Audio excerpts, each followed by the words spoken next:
Y el título que tiene este pequeño estudio, hermanos, se llama ¿qué es ser cristiano? ¿Lo pueden repetir conmigo?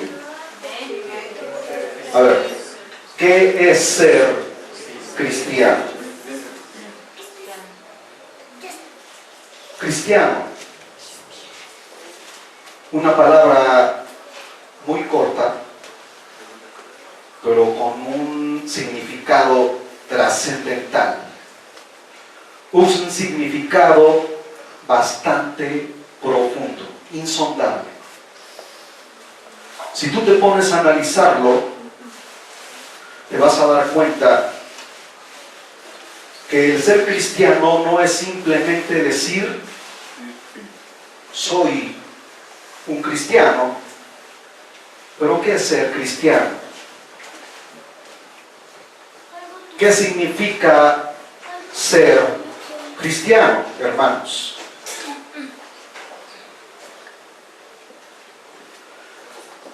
Vamos a poner un ejemplo, ¿verdad? Aunque podría ser así como que muy burdo, pero tiene mucho que ver con el apelativo que nosotros tenemos y que no se debe confundir con la religión popular.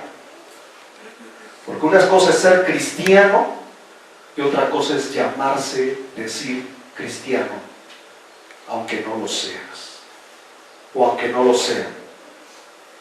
En la época de la revolución,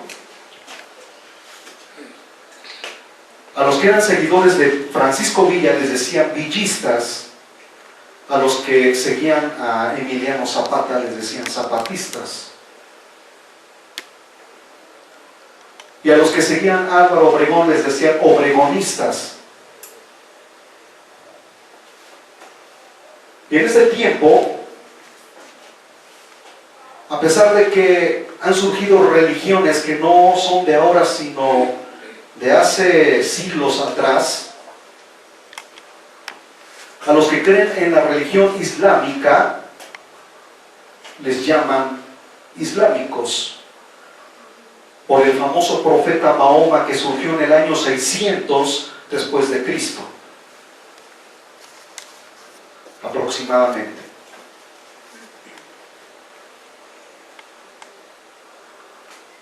La palabra Cristo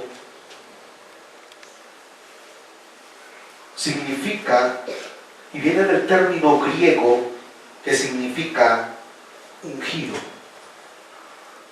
el Mesías, el Salvador, el Señor, el Verbo que se encarnó. Amén. Cristo el ungido, Cristo el Mesías. Cuando tú te llamas a ser cristiano, significa que tú eres un seguidor de Cristo.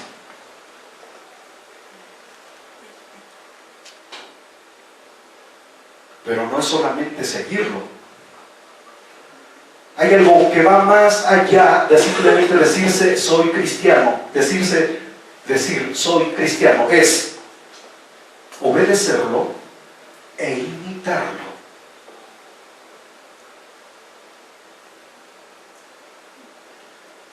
Imitar a Cristo no es cualquier cosa. Seguir a Cristo mucho menos. Porque para poder decirte ser cristiano necesitas haber nacido de nuevo.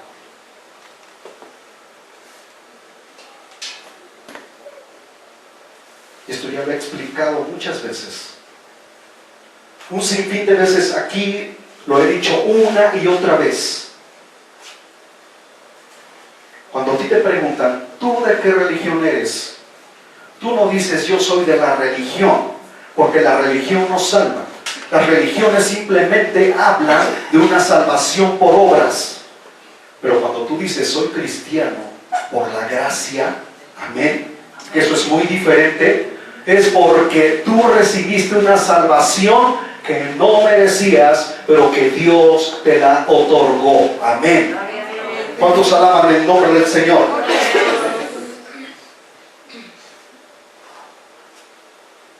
Cristiano.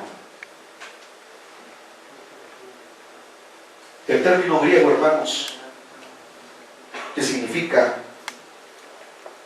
pongan mucha atención, pequeños Cristos.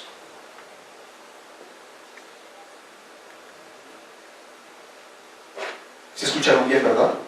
Sí, pequeños Cristos. Pequeños Cristos.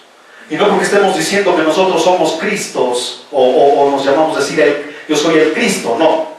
Porque entonces estaríamos cayendo en una aberración, en una blasfemia, simplemente cuando dice cristianos, pequeños Cristos, o sea, seguidores de Cristo. Que obedecen su palabra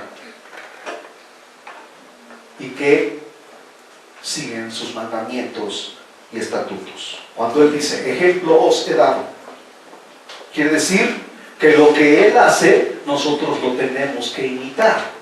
O lo que Él hizo, nosotros también lo tenemos que imitar. Cuando Él dice, habéis oído que fue dicho a los antiguos, amarás a tu amigo o a tu hermano y aborrecerás a tu enemigo. Pero yo digo lo contrario, amarás a tu enemigo. Pues qué fácil es amar a tu amigo, a tu hermano, ¿verdad? Pero a ver, ama a tu enemigo. Ama a aquel que tanto daño te ha hecho. Es más, dice la Escritura, aún ofrécele de comer y si te pide de beber agua, dale agua para beber. Eso no es fácil, porque no cualquiera puede perdonar. Pero ¿saben qué cosa hizo Cristo Jesús en la cruz? ¿Qué hizo, hermanos? Perdonó. Amén. Y eso es lo que tú y yo debemos hacer. Una persona que se dice ser cristiano y aborrece a su hermano, no ama a Dios. Porque dice la palabra del Señor, ¿cómo puede decir que ama a Dios al cual no ha visto y aborrece a su hermano que ha visto?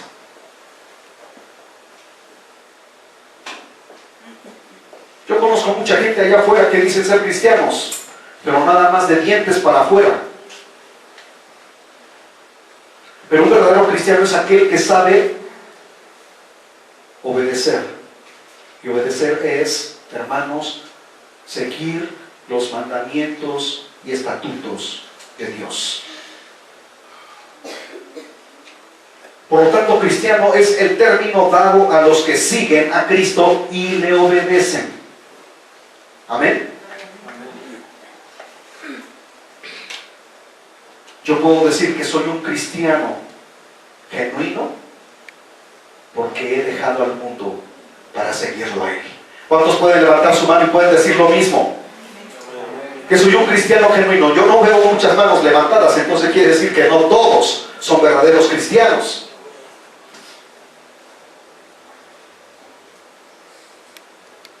Es que cuando la palabra habla, la palabra de Dios habla, te confronta.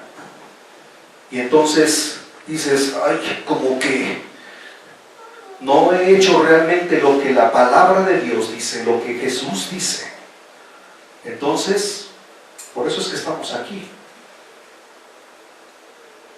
Para poder, hermanos, humillarnos delante de aquel que dio su vida en la cruz del Calvario y pedirle perdón. Amén. Y decirle, Señor, reconozco que te he fallado y necesito que tú me perdones, que tú me limpies con tu preciosa sangre. Aleluya. Y cuando hablamos de cristianos, porque somos seguidores de Cristo, y cuando decimos seguidores de Cristo, también predicadores de Cristo Jesús. ¿Cuántos de ustedes predican la palabra no solo de labios, sino con tus acciones? Tú predicas en la calle, ¿cómo hablas? Tú predicas en tu casa cómo te comportas con tu esposa, con tus hijos, porque tus hijos están observando. ¿Cómo te comportas en el trabajo? Tú dices, soy cristiano, pero la gente dice, mentira. Yo no creo que él sea un cristiano porque yo no veo los frutos de un arrepentimiento. La gente conoce, la gente sabe. La gente te oye hablar y se da cuenta que cuando tú hablas no manifiestas los frutos de un arrepentimiento. No manifiestas los frutos del Espíritu. Tú necesitas verdaderamente honrar a Dios, no solo de labios, sino en acciones. Porque Jesús dijo, este pueblo de labios me honra, pero su corazón está muy lejos de obedecer mi palabra. Yo quiero que en las últimas horas que le quedan a este año 2017, tú sepas el propósito por el cual tú estás aquí. ¿Sabes? O sabemos perfectamente que hemos fallado de todos los propósitos y planes que habíamos determinado hacer durante este año, a principios, en los primeros días, en enero. Y sabemos, hermanos, que no hemos cumplido.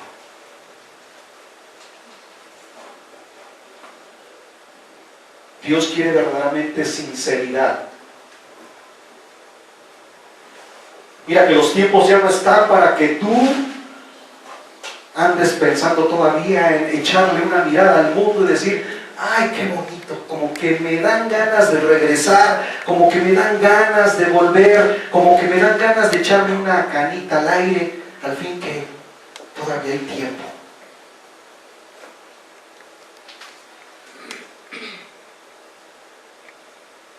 Hace 2 días atrás,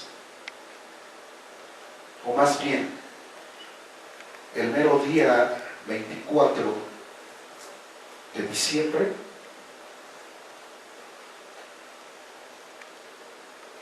un familiar de mi esposa le habló por teléfono para decirle, prima, por favor, te pido que vengas a mi casa,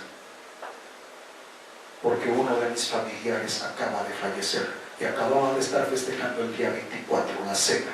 Y hablaban de proyectos, hablaban de planes, hablaban de muchas cosas. Terminó de cenar, salió con su regalo en la mano y cayó fulminado por un paro cardíaco a la mitad del camino. Y la Biblia dice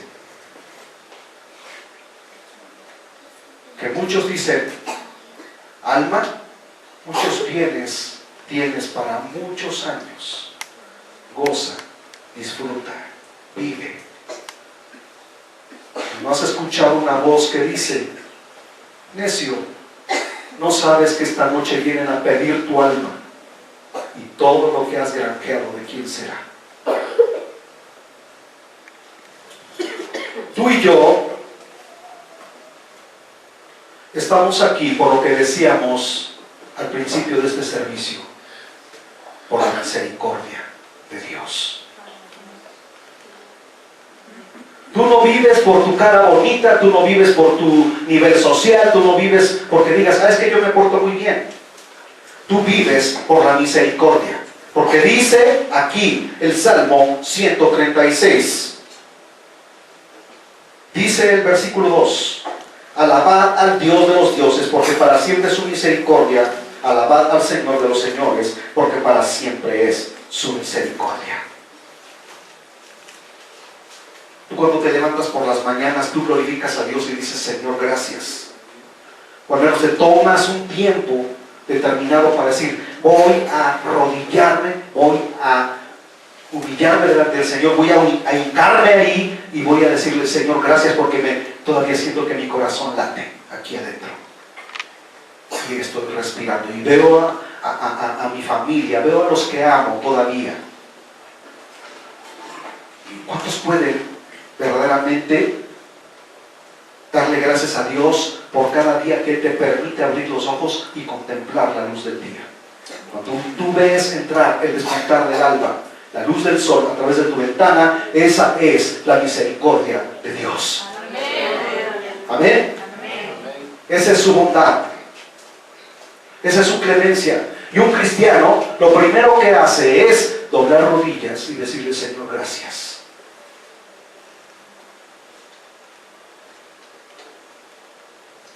Decíamos hace algunos años atrás, un cristiano que no ora, el diablo se lo devora. Un cristiano que no ayuna, el diablo se lo desayuna. Un cristiano que no sabe, el diablo sabe que tú no sabes.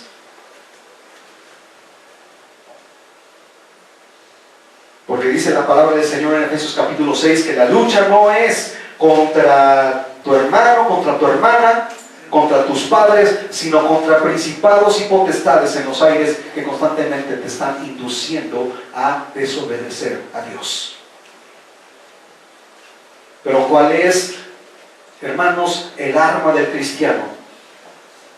¿Cuál es? ¿Cuál es la espada del Espíritu con la que enfrentas cada día al enemigo de tu vida, de tu alma?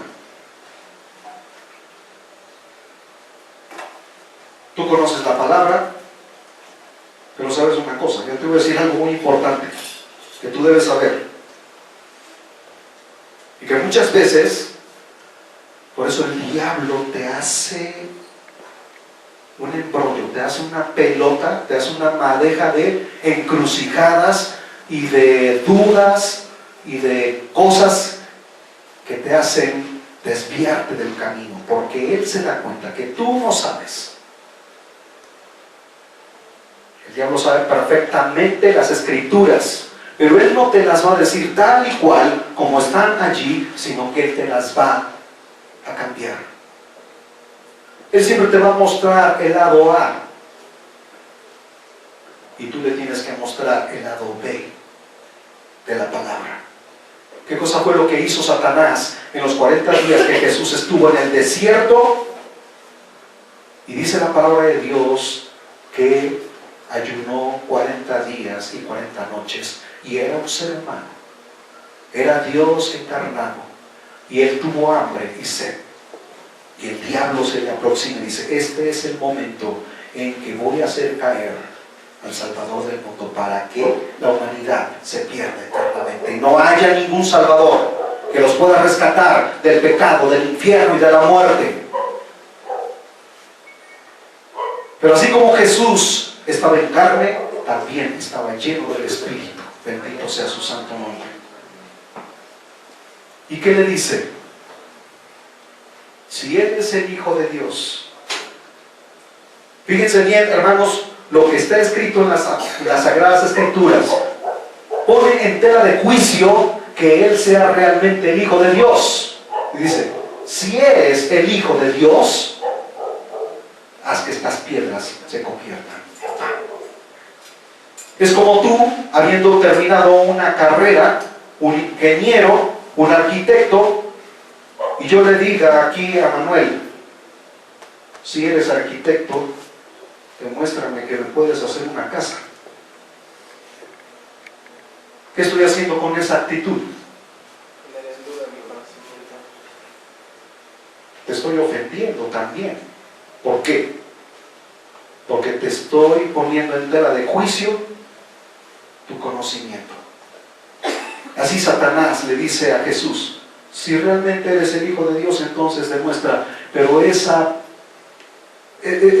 palabras que le dijo Jesús tenían doble sentido, así como retando. Hace algunos años atrás escuché a un predicador decir: si Jesús hubiese sido mexicano, nos hubiésemos perdido el mundo entero. Porque ¿saben qué? El mexicano es muy aquí de pistolas y ¿cómo no vas a ver cómo si soy el Hijo de Dios? Y ahí, pues, así muy macho mexicano. Pero gracias a Dios que Jesús no era mexicano, hermanos. Porque solamente, ¿verdad? El mexicano es: aquí mis pistolas son las únicas que truenan. ¿Cómo llegas tú a tu casa y le pides las cosas a tu esposa? Y dices que eres cristiano, ¿eh?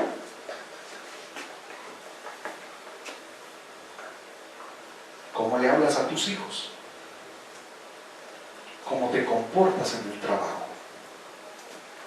No es aquí levantar las manos y cerrar los ojos y llorar y derramar lágrimas. Y saliendo de aquí, lo primero que haces es, lo primero que se te para enfrente, te pasa la mosca y ya estás diciendo un sinfín de palabras soeces. Vean hasta dónde nos ha llevado verdaderamente, hermanos, el verdadero significado de ser un cristiano. Es un cristiano que demuestra con hechos su vida cotidiana. Que a donde quiera que la gente te ve dicen, ese es un verdadero hijo de Dios. Tú no conviertes a la gente por tus palabras, tú conviertes a la gente o haces que crean en Cristo Jesús, mejor dicho, por tus acciones. Las mujeres, ¿cómo se comportan?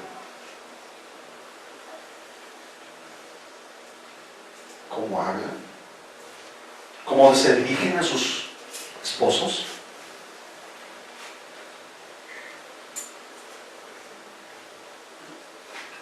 Los hijos, ¿cómo se dirigen a sus padres?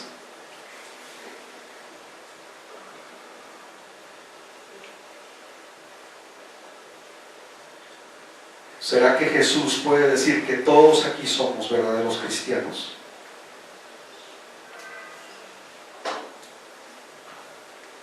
¿Será que Jesús pueda decir que todos verdaderamente somos hijos de Dios?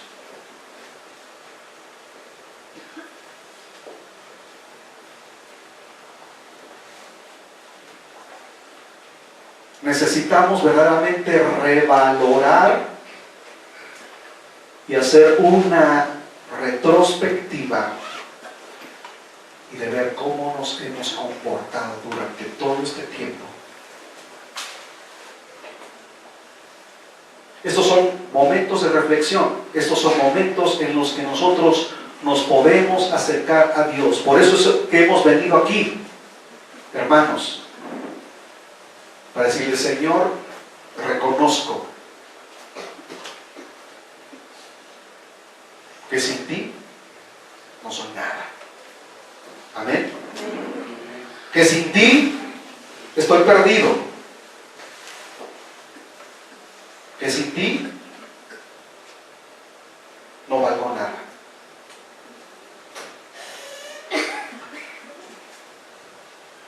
Y así como hemos tocado el punto de el decirte ser cristiano, también el término evangélico viene de la palabra griega que significa buenas noticias o buenas nuevas. Un mensaje bueno para ti y para mí. Por lo tanto, evangelio significa nueva palabra o una promesa para todo aquel que no la tiene. Por lo tanto, un evangélico es una persona que dedica a promover las buenas noticias sobre Jesucristo.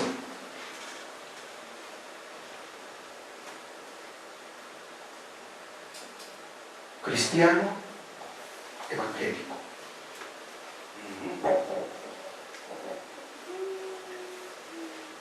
Suena muy bonito, pero muy difícil, hermanos, de llevar a cabo.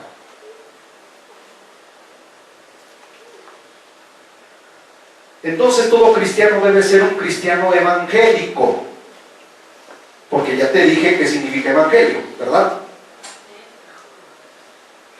Ahora, vuelvo a reiterar nuevamente, parece esto muy reiterativo, muy, hermanos, que hacemos mucho énfasis en lo mismo, pero necesito que tú lo entiendas muy bien. No es solamente decir cristiano de palabra o evangélico, sino que verdaderamente vivas día a día la obediencia. Amén. Entonces todo cristiano debe ser un cristiano evangélico, ya que la misma Biblia enseña a predicar las buenas noticias de salvación para el hombre. En Hechos 11:26 a los discípulos se les llama cristianos por primera vez. Lean esa parte de la Biblia donde dice Hechos 11:26. Búsquenlo en la Biblia, hermanos. Vamos a esa parte de las Escrituras. Hechos capítulo 11, versículo 26. Dice, y se congregaron allí todo un año con la iglesia y enseñaron a mucha gente, y a los discípulos se les llamó cristianos por primera vez en Antioquía. ¿A quiénes les llamaron cristianos por primera vez? A ver, fuerte por favor. A los discípulos. Y los discípulos dijeron, no nos gusta ese nombre, no nos gusta ese apelativo. A lo mejor, como se puede decir por ahí, que fue un apodo, pero un apodo bien colocado. Porque yo con orgullo me llamo cristiano porque soy un seguidor de Cristo. Tú puedes levantar tu mano y decir, ¿soy un cristiano? Amén, gloria al Señor para siempre. Porque soy un seguidor de Cristo. Aleluya. En Hechos 26, versículo 28, vamos a ver qué nos dice esa parte en la Biblia. Dice así. Entonces Agripa dijo a Pablo, por poco me persuades a ser cristiano. ¿Quiénes eran los cristianos? Los cristianos no eran los que andaban bien vestiditos allá, ¿verdad? Y se daban golpes de pecho. Tú los conoces muy bien, la Biblia los menciona ahí, que constantemente señalaban a Jesús cuando vivió aquí en la tierra, y que fueron los que lo llevaron a la cruz. ¿De quiénes estamos hablando? De los fariseos y los saduceos. Pero aquí Agripa le dice a Pablo, por poco me persuades a ser como tú. Y Pablo le dijo, no, nosotros no nos llamamos cristianos. ¿Acaso Pablo le refutó? ¿Quién sabía Agripa que era un gobernador romano? Que era Pablo. Era un cristiano. ¿Sí estamos entendiendo, hermanos? ¿Sí pueden glorificar el nombre del Señor? Ahora, en 1 Pedro, capítulo 4, versículos 16, nos habla de que nosotros padecemos por la causa de Cristo. Dice, 1 Pedro, capítulo 4, versículo 16, pero si alguno padece como cristiano, no se avergüence, sino glorifique a Dios por ello. Dice, pero si alguno padece como cristiano, no se avergüence. Yo no me avergüenzo de llamarme cristiano, porque yo soy un seguidor de Cristo. Aleluya. Sino glorifique a Dios por llamarse ser cristiano. ¿Quiénes eran los cristianos?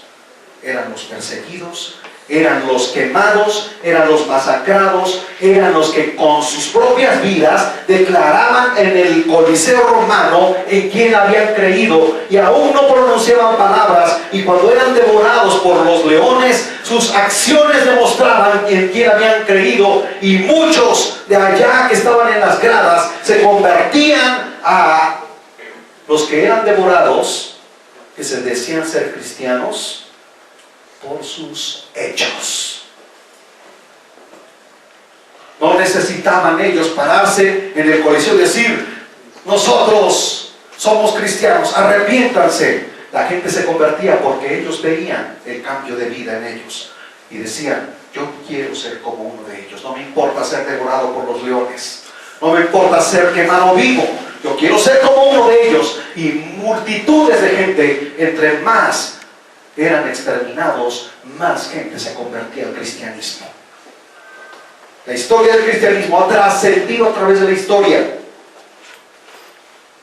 y ha demostrado que el cristianismo es el único que te puede conducir a Cristo Jesús. Aleluya. Isaías 43:7, donde habla el profeta que hace mención de un pueblo que él llamó para ser apartado para Dios. Vamos a ver qué nos dice la Escritura. En el libro del profeta Isaías, capítulo 43, versículo 7. Y vea lo que dice la Escritura. Todos los llamados de mi nombre, para la gloria mía los he creado, los formé y los hice. ¿Qué está diciendo aquí el profeta Isaías? Que antes que tú nacieses en este mundo, Él ya te había tomado en cuenta. Todos los llamados de mi nombre, dice, para gloria mía los he creado, los formé y los hice. O sea que nosotros somos creación para honra y gloria de su nombre. Amén. Bendito es el nombre del Señor. Gracias a Dios. En Mateo capítulo 28, versículos 18 al 19, Jesús comisiona a sus discípulos para que vayan y prediquen el Evangelio. Y dice, id y predicad el Evangelio, las buenas nuevas de salvación, bautizándolos en el nombre del Padre, del Hijo y del Espíritu Santo. Por lo tanto, cristiano es aquel que ha experimentado el verdadero arrepentimiento. Es decir, un cambio de actitud y de mentalidad en la persona. Cambio de actitud. Fíjense que la palabra arrepentimiento viene de la raíz griega metanoia, que significa cambio de actitud. Y Dios te dice, arrepiéntete, cambia de actitud, cambia tu forma de ser, y sé un seguidor mío, sé un cristiano verdadero, sé un hijo de Dios. Bendito sea su santo nombre. Y con eso termino. Un cristiano es un testigo fiel. Escuchen, por favor. Un cristiano es un testigo fiel de Jesucristo. ¿Cómo podemos ratificar esto? Con la Biblia. Vamos a Hechos capítulo 1, versículo 8. Y con eso terminamos.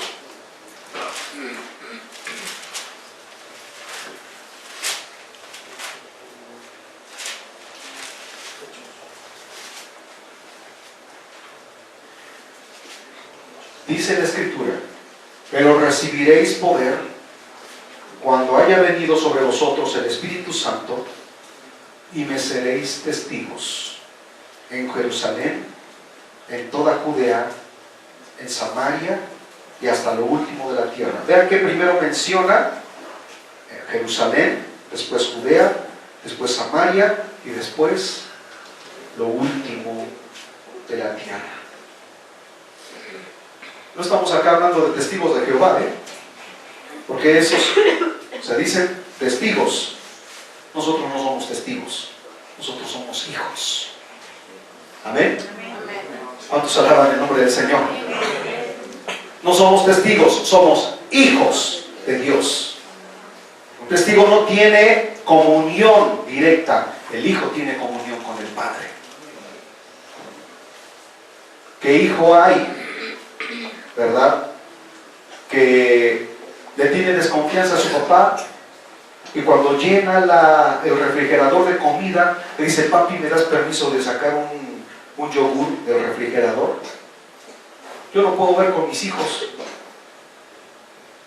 Él se siente tan hijo legítimo, y él va y abre el refrigerador y saca lo que hay allí y se lo come. ¿Por qué? Porque es hijo. Así nosotros, hermanos, como verdaderos cristianos, hijos de Dios, tomamos las promesas para nuestras vidas, y una de ellas es nuestra salvación. Ponte de pie, por favor.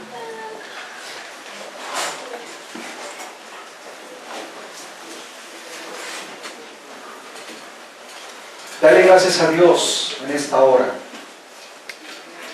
por su infinita bondad, su amor y su misericordia. Porque, hermanos, estamos aquí para agradecerle a Él por todo lo que Él nos ha dado. No te ha faltado ni un solo día de comer. No te ha faltado ni un solo día el vestirte, un techo que te cubra del frío, el alimento cotidiano que te llevas a la boca. No te ha faltado el trabajo con el cual provees a tu casa y suples toda necesidad. Dice Jesús: no os preocupéis o afanéis por lo que habéis de comer o vestir el día de mañana, porque cada día trae su propio afán. Una persona que se afana no confía en Dios, confía en su dinero, confía en sus bienes materiales, pero todas esas cosas fenecen, todas esas cosas son pasajeras. Pero los que esperan en Jehová, los que esperan en Dios, dice la Escritura, constantemente, día a día, tendrán nuevas fuerzas. Bendito Dios, te damos gracias, Señor, porque tú nos concedes esta dicha, esta bendición de poder, bendito Dios, levantar nuestras manos. Yo te invito a que levantes tus manos y le digas: oh Dios Todopoderoso, te doy gracias en esta hora por mi familia. Te doy gracias, Señor, por la salud que disfrutamos. Te doy gracias porque me guardaste a mí y a mi familia de la muerte en el terremoto del 19 de septiembre de este año. Porque me permites estar aquí, bendito Dios. Simplemente vivo por tu misericordia, vivo por tu piedad, vivo por tu clemencia, oh bendito Salvador. Gracias, Señor, porque tú permites, Dios mío, que mi corazón esté palpitando en mi pecho, porque ahí me puedo dar cuenta, Señor, de que tú todavía me estás dando una oportunidad para acercarme a ti, para humillarme delante de ti, para reconocer, Señor Dios Todopoderoso, que muchas veces me he olvidado de agradecerte por todas y cada una de las bendiciones que tú has derramado en mi vida. Si no he sido agradecido contigo, Señor, perdóname. Si no he sido leal contigo, perdóname, Señor. Simplemente quiero, Dios mío, renovar mis votos para contigo, acercarme a ti y decirte: Dios, ayúdame a ser fiel a ti hasta que tú vengas por tu iglesia, hasta que tú vengas por tu pueblo, hasta que tú vengas por nosotros, Señor. Te estamos esperando, bendito Dios. No sabemos, Señor, si en el transcurso de este día, Dios eterno, o en la noche o al amanecer, en la madrugada, tú levantes a tu iglesia de esta tierra, Señor Dios. Tú vienes pronto, bendito Salvador. Todas las cosas mencionadas en la Biblia están cumplidas ya. Guerras, rumores de guerras, hambres, pestes, terremotos en diferentes lugares, levantamientos, sediciones, señales en el cielo y en la tierra constantemente. Oh Dios Todopoderoso, gracias, bendito Dios, gracias, Señor, porque tú nos das la vida constantemente. Gracias, Dios eterno y santo, aleluya. Gracias, Señor.